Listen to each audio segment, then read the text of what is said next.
And hello, everyone. Thank you for joining us today, and welcome to our presentation, Remaining Relevant in a Changing Market, How to Grow Your Practice by Offering More Value to Your Clients. My name is Scott Stroud, and along with my partner and co-presenter, Jeff Prager, I will be the moderator helping deliver this information today. A little bit about our company. Cash Flow Engineering is a company that helps CPAs and accounting firms to build better practices by becoming more relevant to their clients and partners. And we offer programs for the business owners also that we offer through our partners and through CPAs. Let me introduce you, my co-presenter and partner, Jeff Prager. Jeff started his life as a CPA, like most of you, and then became a business owner, an entrepreneur. He owned a number of businesses, including Backroom Management Services, an accounting and advisory services company. He was a founder and owner of Strauss Homes, one of the largest privately owned home builders in the state of Colorado. He took that company from startup to $26 million company. He was an owner and founder of Gateway American Properties, which went from zero to $150 million. And Jeff was a founding partner of Ashworth Golf Clothing, a company that is today a public firm. He's the author of 3 books, including The Peddler's Son, Financial Forecasting in Microsoft Excel, and Managing Your Business with 7 Key Numbers. Jeff's an adjunct professor of economics at Colorado University in Denver, and we are very pleased to have Jeff as our co-presenter today. Jeff, welcome. Thanks. And I'd like to, at this point, introduce you to Scott Stroud. Scott and I formed or met about 5 or 6 years ago. Scott's got a huge background in marketing and sales. So he's been a vice president of sales and marketing for a national company. He's been a marketing and sales advisor and trainer for many, many years. He's a columnist speaker. He used to own and run Builder Radio. He's the author of 3 books on marketing, sales, and business and management. And on top of all this, he's an Infusionsoft guru and uses it. It's not so much that he knows how to use the software, which he's an expert at, but he knows how to generate programs that drive results. You might ask what brought us together, and it deals with something we're going to introduce you to, the 3 legs of a business. The 3 legs are marketing and sales, operations and organization, and financial management.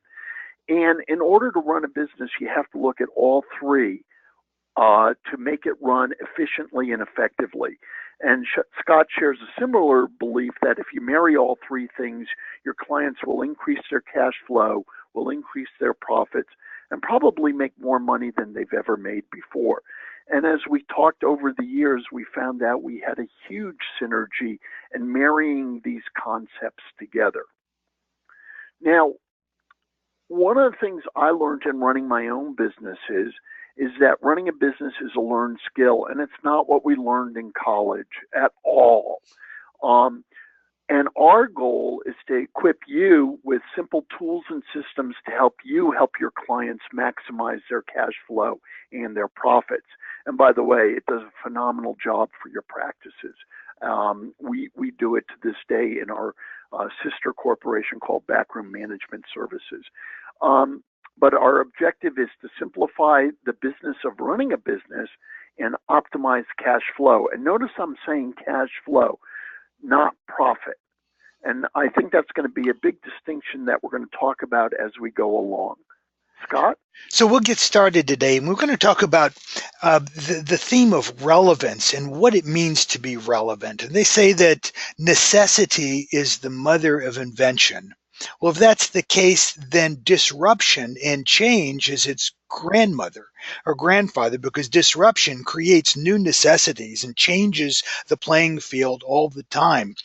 And it's up to us to make sure that we and our offerings, our services, our practices remain highly relevant in order to remain highly profitable. And along those lines, we're going to share with you 3 or 4 examples of businesses that were at one time household companies that are that have had to change, that have faced disruption head on. Some of them have failed and some of them have changed. But let's take a look at that. You might recognize this logo. I've taken the name off of this, but this company that the logo that you see on the screen was a household name. It was one of the largest companies, most best known companies in the country at one time. Can you tell who this is? Anybody recognize that logo? And Jennifer says, "Yep, she does. That is, yes, Blockbuster." And Blockbuster at one time, there was one on every corner. I live in a rural community in South Central Kentucky, and there were two Blockbusters in my little community at one time. So where are they today? What happened to Blockbuster? Well, today they didn't just change, they are defunct. They are out of business. They are completely gone. Why? What happened? Did people stop watching movies? Obviously, that wasn't the case. We know that we probably watch and consume more movies than ever today, but the way that we watch them has changed. When Blockbuster started, you went and you rented a VCR, and then later it was a DVD. Um, to watch your movies. Then Netflix came along and said, "Hey, you don't even have to leave your home. We'll send it to you in the mail." And now, obviously, Netflix has changed their business model to match what consumers are looking for today. Blockbuster didn't. They went out of business. In fact, in 2013, their final assets were purchased by the Dish Network, and those assets pretty much had to do with their licensing relationships with the actual producers. So they're gone. Here's another one, and again, a household name. This company even owned our memories at one point. And can you tell me what company this is? Just type it into your question box if you know. Jennifer first again. Sherry's after there. Glenn also. Yep, that is Kodak. And Kodak, once again, the term Kodak moments kind of owned our memories for a generation. I remember my first camera. Maybe I'm dating myself, but maybe yours was like mine. First camera I ever owned was a Kodak Brownie Instamatic, with a 35 millimeter camera, where the biggest challenge you had was to get the film in the back and line it up with the sprockets so that it actually advanced when you wanted it to. Maybe you learned how to shoot pictures on that. Does Kodak still make cameras today? The answer is yes. You can go, actually, I found this camera on the Walmart website for about $160. It's a digital camera, there's no film in it. So it's not that Kodak went out of business, but they're not the name and they don't have the position that they used to have.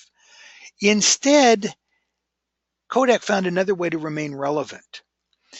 They say we are a technology company focused on imaging, and we're building new growth businesses based on our technology and the value of the Kodak brand. Kodak is still a major force in imaging and motion picture film and development, in commercial printing and processing. Kodak is there. They saw that where the consumer interest had changed and what consumers were looking for was no longer relevant, then they say, well, what does that mean? What do we have? Well, we make film, but we've developed the technology for imaging and processing and film. How else can we use that? And they were able to, instead of become extinct, they were able to transition. So what does this have to do with us, with financial services? What changed? Well, when we look at both of these companies, we see that technology drove change. And it really created new options for consumers that gave them more preferences on what they can do, more choices. Lifestyle changes also came into play. The convenience factor was there, and it became more convenient for us to pick up our cell phone and take pictures with that than to buy a camera and carry another camera around with us. Priorities, social trends, economic conditions have all impacted these two companies that we looked at. One of them was not able to find a way to succeed. The other one has succeeded very, very nicely. Let's go on to another one. In any major city, When I travel a lot, so I'll fly into an airport and there is a line of these yellow cars. Sometimes they're white and sometimes they're another color, but the taxi cabs are there to take you wherever you want.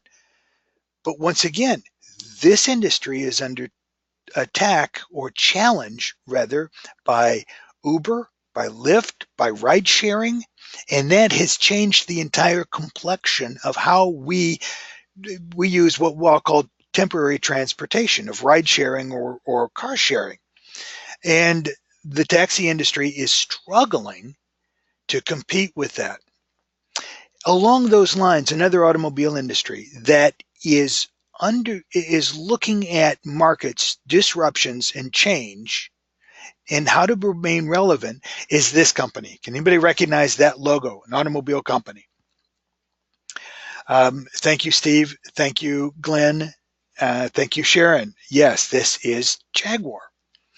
Interestingly, unlike the other two companies that we saw and have looked at so far, or the cab industry, Jaguar today is at the top of its game. It's never been more profitable as a company.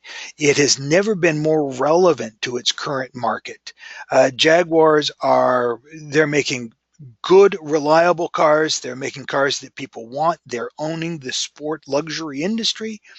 And yet today, Jaguar is investing in tomorrow. They know that where they are in their market position cannot sustain itself or can't be sustained by what they're doing today. So they're looking ahead.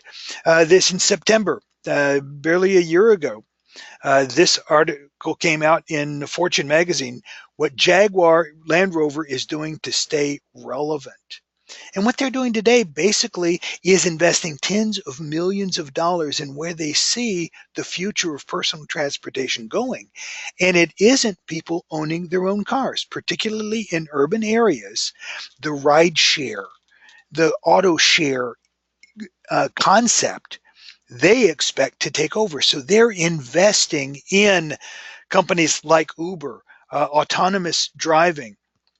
They envision in 10 years, you'll walk out your door or you'll get off a plane and instead of you in a new city and instead of hailing a cab, you'll push a button on your phone and a driverless car will pull up to the curb. You'll get in and program where you want to go, and that's it. And we'll use that, and that will replace car ownership for millions of people. And that's what they're investing in. So again, what does this have to do with financial services? Well, we've looked at one company that went bankrupt is now extinct. We've looked at another one that transitioned, and we look at another one who is at the top of its game, but understanding that relevance will mean something different tomorrow than it does today. So when it comes to financial industries, Jeff, tell us how these same factors affect what we're doing today. Well, we're finding our industry is experiencing the same kind of changes. When I started my career, there were more people use CPAs and professional practitioners than today. Currently, we're at 28.5% of tax returns are filed by accountants, and this is actually trending lower. And the big question is what's going to happen when Walmart and others start attacking our business clients? And they're starting to. Take a look at Walmart and H&R Blocks and some of the others, and they're attacking our business quite effectively at this point in time. Take a look at what's going on in terms of consolidation. Look at the supermarkets. Look at what they did to florists, to pharmacies, to opticians, to butchers, and to others. And the threat is very, very real. Change happens, and I'm waiting for the next slide. There we go. Change happens, and we do have a lag in this, and we apologize for the lag in the slides. But change happens, and you need to decide whether or not you're going to transition, you're going to innovate, or you're going to face extinction. Kind of remember what Charles Darwin said. It's not the strongest of the species that survive, nor the most intelligent, but the ones that prove itself most responsive to change. And what we found is that related to this, there's three ways people react.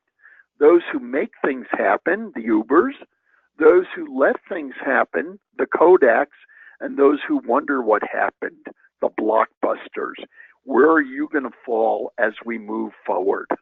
So as we talk about continuing to be relevant, the questions we need to ask is, do we help people move forward? Do we improve people's lives? The things that we do, the services that we offer, the way that we're offering our services, the way that we position ourselves, our locations, do we bring our clients closer to their goals? Do they appreciate those things? Are what we're doing valued in terms of importance and priorities that our clients set? Do we um, do we offer something that completes what they're doing, fill their needs, simplify their lives, so we make it easier for them? I mean, think about how many of your clients today file their returns online and through you, or let you do that rather than mailing it in. I remember, my goodness, how much of my life was spent rushing to the mailbox on April 15th or 14th with a ton of filings that we had to put in the mailbox. So relevance is measured, understand this, by our clients and by how what we do fits their lifestyle and adds structure and value to what they do. We mention this because, like, we can envision the corporate uh, directors table at Blockbuster 15 years ago. They said people will always watch movies. We're doing what's right, and maybe they held their line, but that's what they wanted to do. They weren't in touch with how the market changes were affecting the preferences of their clients. What relevance is and how it's measured is that overlap. It's not just what we want to do and we know needs to be done. It has to overlap with the perceptions of our clients and what they are interested in seeing. And where that overlap exists, that's how they measure relevance. The bigger we can make that overlap, the more relevant we as companies, as practitioners, can be to our clients. When I had my CPA practice, I would ask people, what was life like before we started working with you, and how did you feel? And then my follow-up question is, how have we benefited your business, and how do you feel now? And that actually changed the way I approached my clients. And I didn't want them to be able to just say, hey, you saved me a lot of my taxes, because they didn't really know that. They couldn't quantify it in any real way. What I wanted them to say is, you made a big difference in my business and in my life. And my question to you is, what do you want to be known for? So, why do businesses become irrelevant? Well, we found five major reasons, and the first three deal with marketing. The first one is not in touch with your customers. And this happened to me early in my career. I'd have a client purchase something, and I'd say, hey, don't you know I do that? And they'd look at me in disbelief. And I wonder if this ever happens to you, where your customers are going to another vendor maybe to get something that you offer, or that's happening to your clients. The second is no real market differentiation. Most businesses are highly competitive, but if you don't have a unique space, you'll only be able to compete on price. The third reason is the failure to communicate the value proposition. Again, mine was, hey, I could save you money on your tax dollars, but more importantly, I help you increase cash flow, profit, and make more money than you've ever made before.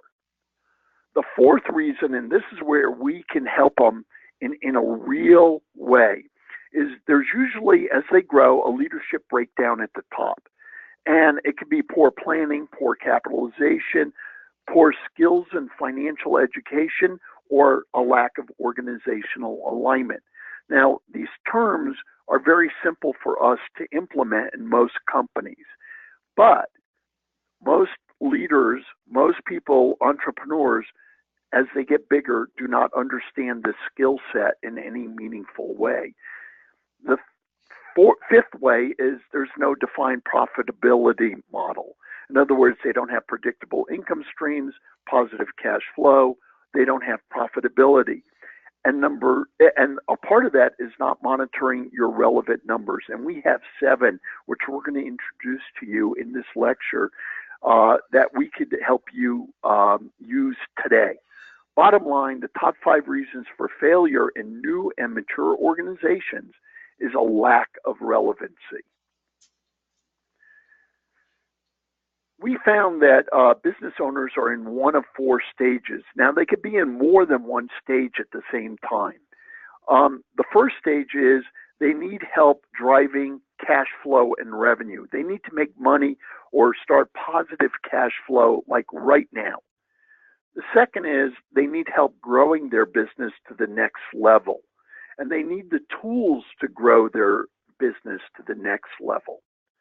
As they get bigger, they need help replacing themselves so that they could spend more time with their family, doing the things they want to do instead of working 24/7 in order to ensure their business doesn't implode if they aren't there. In other words, they need more time off. They need more time for thinking strategically as well as doing their business plan. And finally, they need a clear exit plan and help executing it so that they could retire. Or, and I find this very often, they don't really want to retire. They've burnt out on the current business and they want to start another one. Now, who else but you can help them develop the systems and processes so that they can lead or get through these various levels in an organized fashion? What we also found out is what business owners want is more money, more time, more traction, and more freedom. They're tired of facing their business day in and day out with no end in sight, with no hope.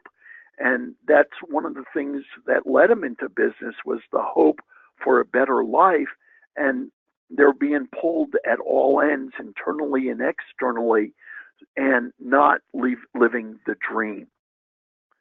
So in terms of our industry, we're subject to the same economic cycles, business climate, consumer trends, and technology that any other company is susceptible to. And if our business model doesn't change, we'll become irrelevant just like a lot of other businesses. Now, what I'd like to show you now is how we bridge the gap between business owners and what we offer. Our job is to help our clients reach a conclusion that drives action. And we've developed a system to do just that. We call it our 7 numbers, and it's one of our 3 major systems, the 786 Business Control Dashboard. But today we're going to focus on our 7 key numbers. The first number is more leads. Every business needs a consistent stream of new prospects, and the number of leads measures this stream and will tell you how effective our marketing is. The better a business is at getting new leads, the faster a business can grow and the healthier it will be. Now, also, not only relate this to your clients, but relate it to what you're doing today and whether or not you're following these benchmarks or goals. The second is conversion rate. So you generate leads, and a lot of companies are good at that, some aren't. But the next one and the more important number is how effective is our sales process? How often do we convert those leads into sales? And this is a pretty critical part of the business stream. We need to remember this: no sales, no money. The third number is our retention rate or client lifetime value. And we know this really well in our profession. The more customers a business keeps, the fewer customers it needs. And that not only is a long-term benefit, but it lowers our cost per transaction and creates customers for life. The fourth number is transactions. Repeat business is a reward for great service and value. Now, number 3 deals with retention, okay, which is fulfilling your value proposition. but how do you get more transactions per customer? How do you create systems for repeat business? And how is this the key to long-term growth and consistent cash flow? So we want to keep our customers, but we also want to increase the number of transactions per customer. The fifth number is average price per transaction. In any given visit, how much will each customer spend on your goods or services? In other words, are you doing a good job of cross-selling and upselling? And if you measure that, you could begin to answer the next question: what can I do to make that number bigger? In other words, what other product lines can you add to get that average price up? The first five numbers dealt with revenue generation, and we are not known for that in our profession. We're known as bean counters. But when you start adding relevance to your clients, and we'll show you how in a few seconds, but when you start adding relevance, your value proposition increases geometrically. Now we can get back to the stuff that we're more comfortable with, which is production cost or variable cost, which is measuring the effective use of resources in purchasing, production, and fulfillment. And as you know, failure to follow this number can sink a business fast. But what I want to reiterate is that we're talking in terms of efficiency related to a revenue number. Cutting costs for the sake of cutting costs is not good enough. That's not what your clients want. They want you to be more efficient in the allocation of cost and structuring the cost to meet a revenue stream. The seventh number is our fixed cost. And what we want to do is help our clients find the right balance between fixed cost and variable cost. And again, this relates to the revenue stream. For instance, if they're asking you a location question, is it better to rent or is it to buy? And can you help them make better informed decisions that protects their profit and their cash flow? Now let's talk about how we get these seven numbers to work for you. So what we do is we have a 7-number worksheet, and we start on the left side and we look at our 7 numbers, the number of transactions they're generating, the conversion rate, the rate of customer retention, the number of transactions per customer. By the way, the blue numbers are the inputs that we would put into this formula. And then we can ask a simple question. Hey, what would happen if our number of leads increased by 10% or 80? Well, that would be an increase of 40% in our cash flow. And we're not going to use standard definitions of variable cost and fixed cost, certainly not accounting definitions, and we'll teach you how to do that. But we want to think like the business owner.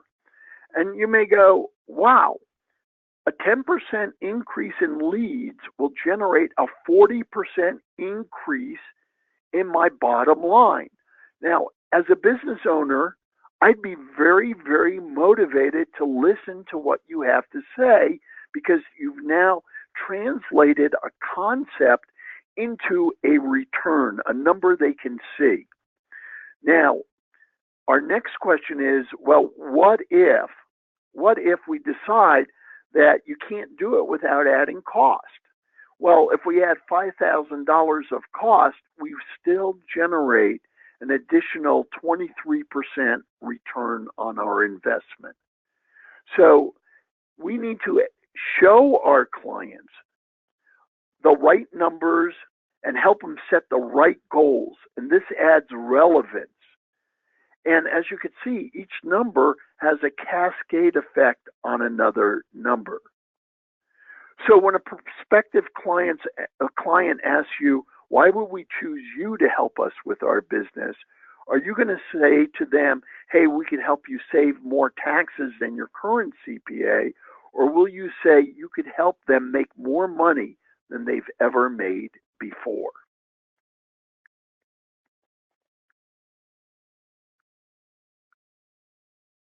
Scott, we can't hear you. Sorry about that. How about now? Yep. Okay, so the next big question we need to ask is how do we remain relevant? How do we avoid being a blockbuster and think more like a Jaguar?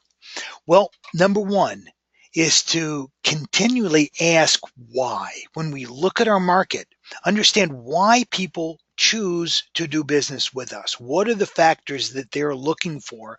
Why do they choose us over a competitor? And really understand what they're looking for and how to achieve it for them. We need to understand our clients. We need to understand their consumption cycle. We need to understand what they value as priorities in their businesses and in their life, and also what the competition is doing, or more importantly, what the competition is not doing, what holes they're leaving that we can fill or do better. Number two is to stand out. And once again, this is an area where it's difficult if our services are commodity services that are pretty much the same as what others are offering. It's difficult to stand out. But even in what we're doing, even in the type of services and the way we render them or deliver them, think about what people want more of. They want more revenue. They want more time. They want more satisfaction. They want more return on their investments. They want less hassle. They want less time that they have to involve. They want less sacrifice. They want less effort that needs to go in from their perspective. So if we start structuring our services and the way we deliver them around those preferences from customers, then we find ways to differentiate ourselves. The third thing they want is benefits. If I'm going to come and invest $1, I want to know that I'm going to get something back. Why am I going to do this? And that benefits have to do with convenience, with return, with long-term satisfaction, and with short-term reward. And they're also looking for lifestyle improvement. If I'm going to invest my time or my effort or choose you as a valued partner, then how is this going to improve my life moving forward? The third thing we need to do to be relevant is to demonstrate our benefits.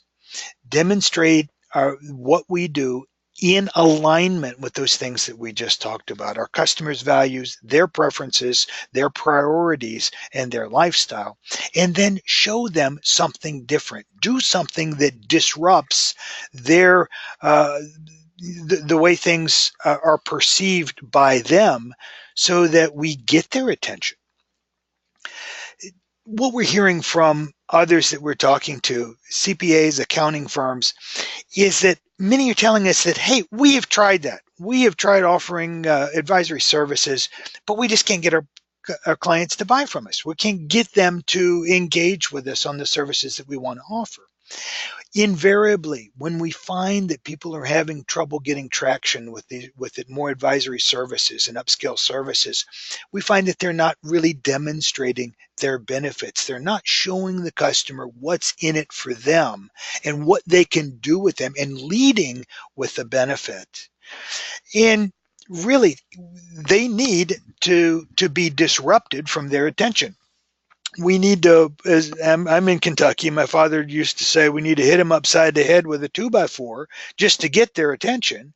Well, what Jeff and I have put together and what we're talking about today is really that 2x4. We have something that can help you get traction and move forward with your advisory services. And we call it the Certified Cash Flow Engineer Program. Jeff? And one of the perceived traditional roles of an accountant is to come in, complete year-end reconciliations, tax filings, and audit. But there's a growing trend toward being a trusted advisor and leading with our advisory services. Wouldn't you want to be their trusted advisor? That was our traditional role going back many, many years, is the CPA, the accountant, is a trusted advisor. By providing consulting services or advisory services to your client, they're also able to tap into your broad knowledge and your experience to help support their growth. And what's really fun about this is we have a system for quickly generating revenue from your existing clients while you develop leads for new ones. Now, there are 10 reasons that people will hire you as an advisor. One is to obtain specific expertise. Like, for instance, Scott and I are both very well known in the home building arena. We both lecture internationally. Matter of fact, that's how we met 5 or 6 years ago, is we were both lecturing at the International Builders Conference. But they want specific expertise. Number two, they want to identify problems and provide solutions. They want you to identify these problems and help them, at least steer them into the right solution.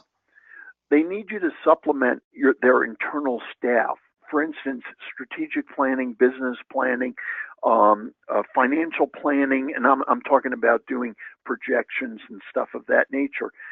Their internal staff may be inadequate, and they don't want to hire somebody full-time. They may not be able to afford it, or it may not be a full-time position, and it's a place where you could help them.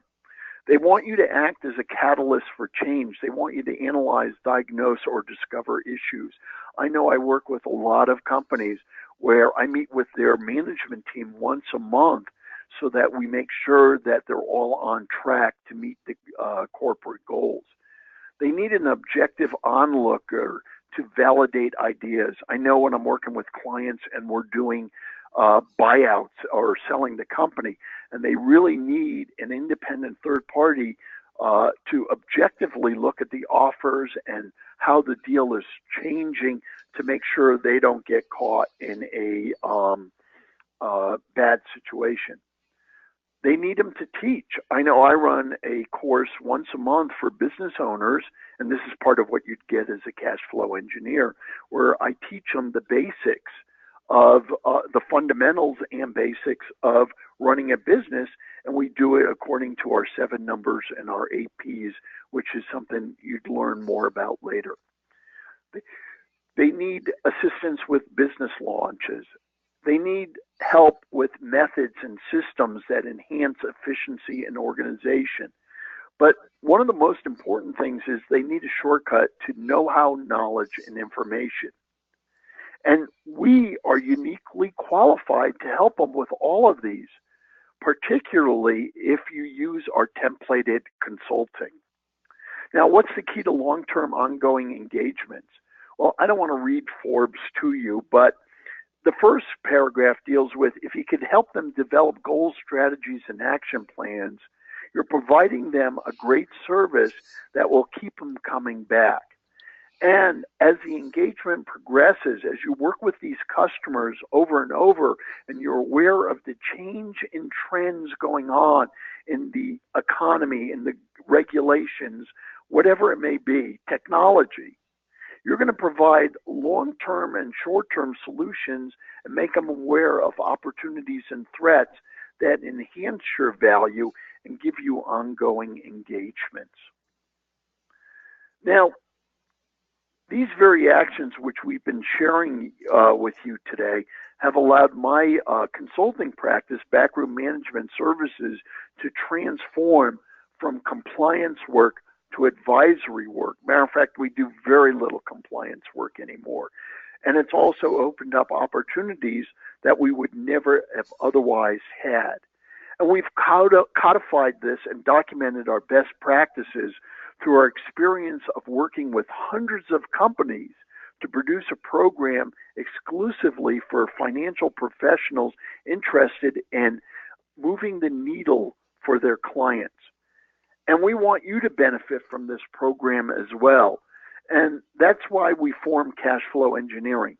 Imagine earning $5,000, $10,000, $20,000 more each month per person in your firm. And these are not idle increases. We've had firms do it.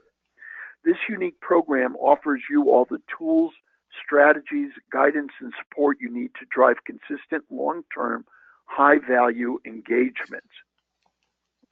Now, you become proactive. I'm on actually the wrong slide. hold on one second. You become, one slide before this, Scott, I'm sorry. So to become a proactive value advisor, you need to offer your clients services like strategic analysis, ideas to increase revenue generation, ideas to help them with organization and operations. You need to be able to help them troubleshoot, position themselves for funding, or even help them in cost control, maximize their cash flow, and provide a host of other services. Now, if I were you, and we are ready for the next, yeah, that's the right slide. If I were you, I'd be asking, hey, saying this sounds great, but how can I actually implement it? And the solution is to become a cash flow engineer.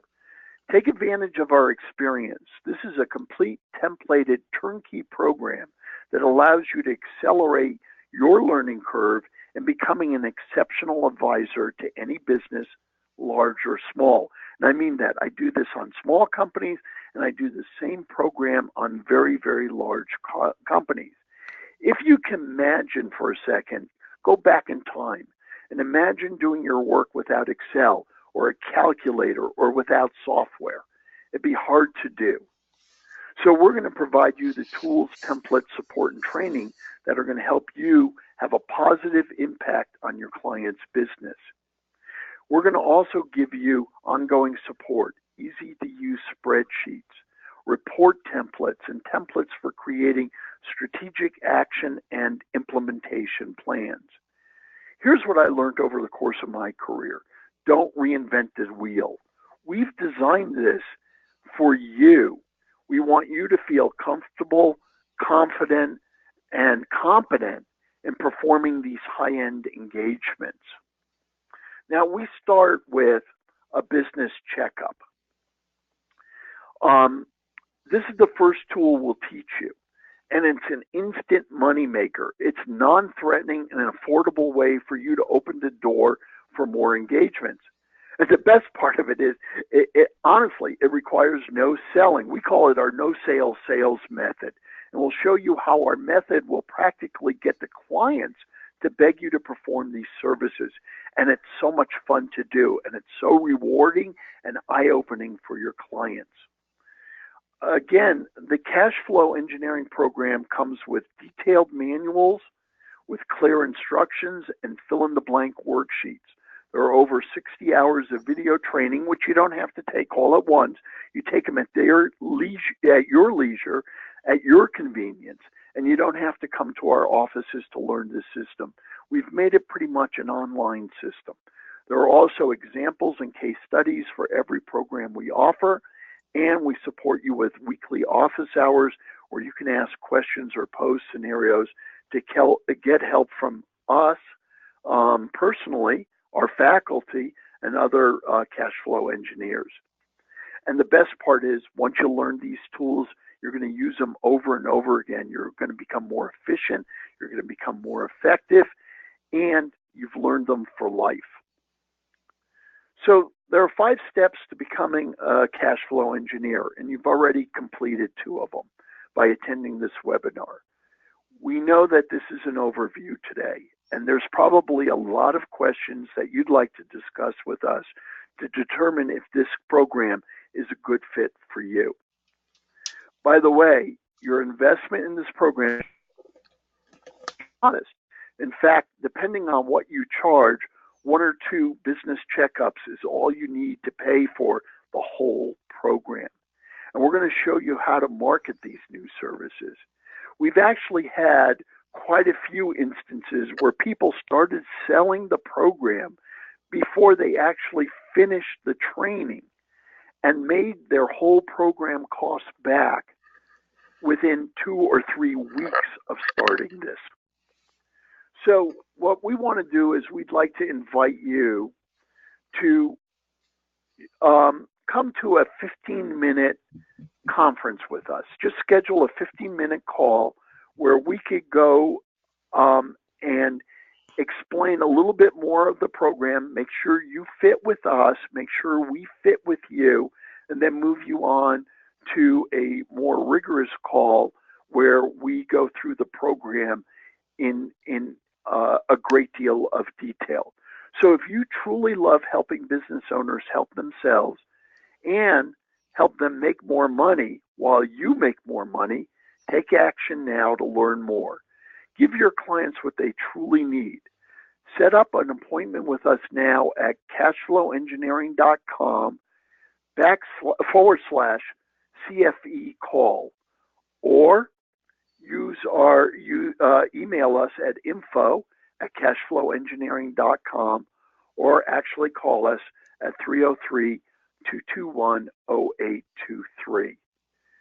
So that's pretty much what we have to say. And I know there's been a few questions coming along as we've been discussing the problem. And Scott, I'm going to turn it over to you for a few seconds. All right. Thank you. Before we get to the questions, I want to just make a couple of points that are overview points that really have little to do with our presentation today, but a lot to do with whether or not you decide to pursue advisory services. Number one is that according to a report in the Atlanta Business Journal, most big firms are rapidly transitioning, at least creating divisions that do advisory services. Most of the larger firms see this like Jaguar sees a change in the status quo coming down the line. They're positioning themselves to do advisory services. And that means that if they do it and we don't, then clients that we currently have may that want these services, we may lose them to those that are providing those that they see as more relevant. Secondly, the consulting coaching industry is a multi-billion-dollar industry just in the United States. 1 out of 5 business owners will hire an outside advisor at some time during the first few years of their business, and we saw a number of reasons why. A third thing, that on average, when the average return on investment that a business owner gets is actually 5.7 times their investment they receive back from using advisory services. So they're spending a dollar and they're getting $6 back in return, and that's pretty good. And as cash flow engineering, we're blowing that number out of the water because we can help them not just save as we've helped them to do so far, but we can help them increase their revenues, increase the stability of their company, help them build strategies that are long-term and build health in that respect, and can really accomplish so much more than most of the people that are positioning themselves as consultants or coaches today. So with that said, a couple of questions that we have. And actually, that what I just said answered at least 3 of the questions that I'd been asked. Jerry and Cynthia both asked this. They ask if the slides that we've shown today are available, and I'll field this. They're not. However, we do have a landing page, and I will send you an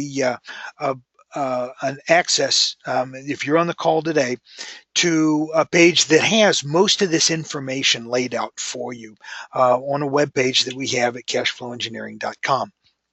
And I think it's / CPA, but I will send that out to those of you who have asked for it. In fact, everyone that's on the call, I'll just send you that. But no, we don't make our slides available. However, we have recorded this, and there's an opportunity for you to review the recording should you choose to do so.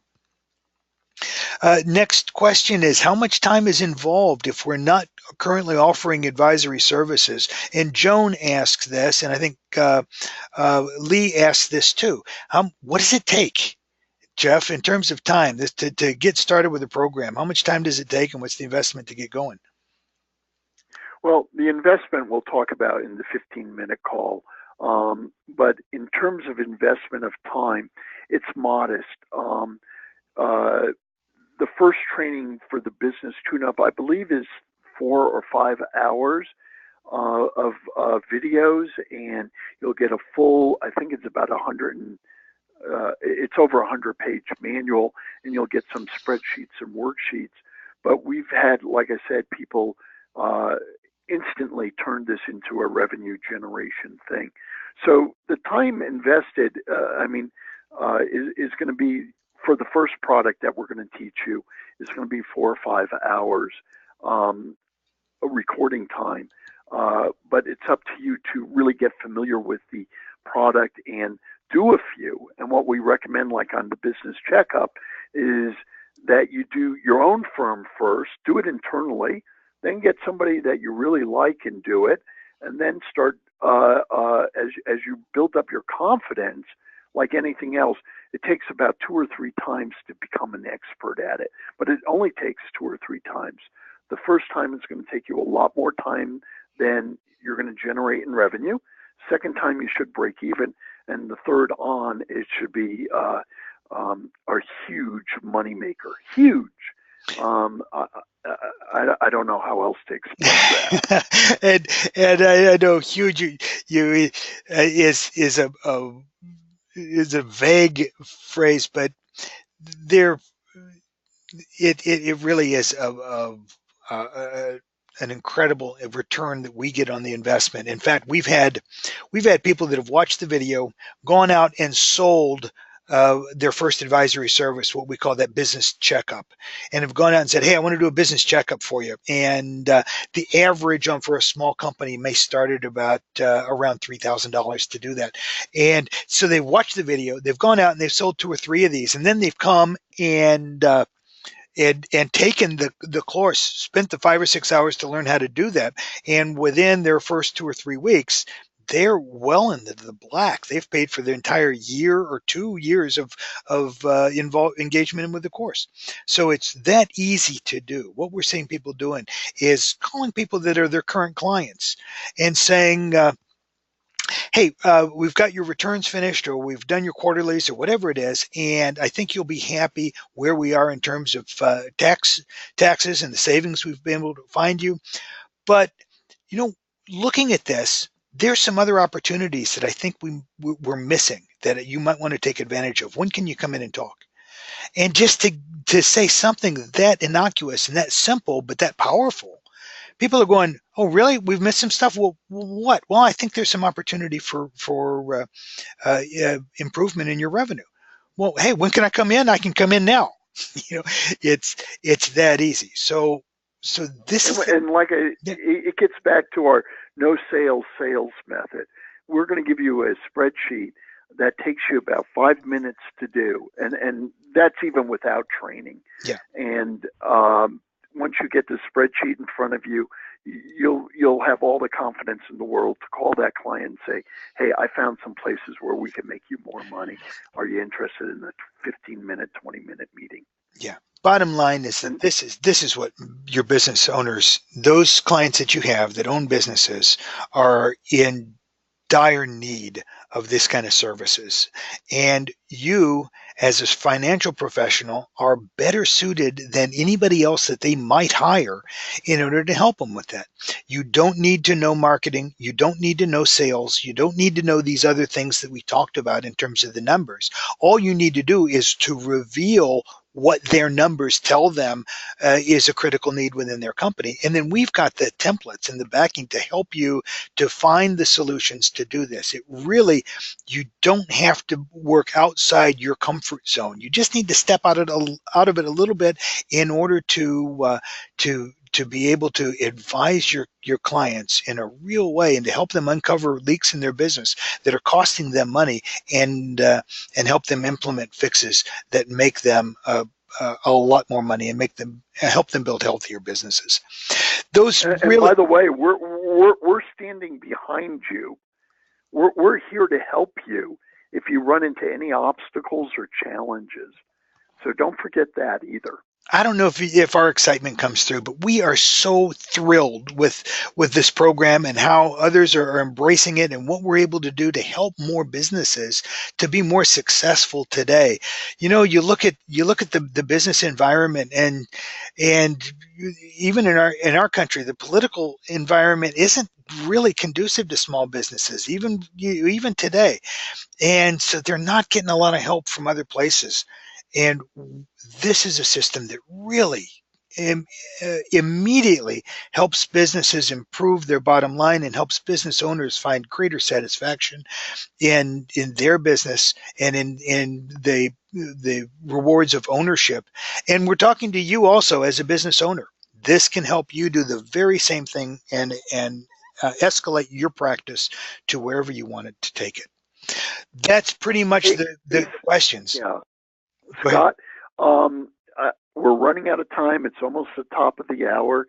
Let me just reiterate that to schedule a 15-minute call with us, just go to cashflowengineering.com/CFE call, make an appointment for a discussion, or contact us on info@cashflowengineering.com or call us at 303-221-0823. Thank you, Jeff. Thanks for your presentation. I apologize for those that we did not have time to answer your questions. I promise you, I will send you or Jeff and I will get together and we will answer every question that was asked personally. So you'll get an email from us.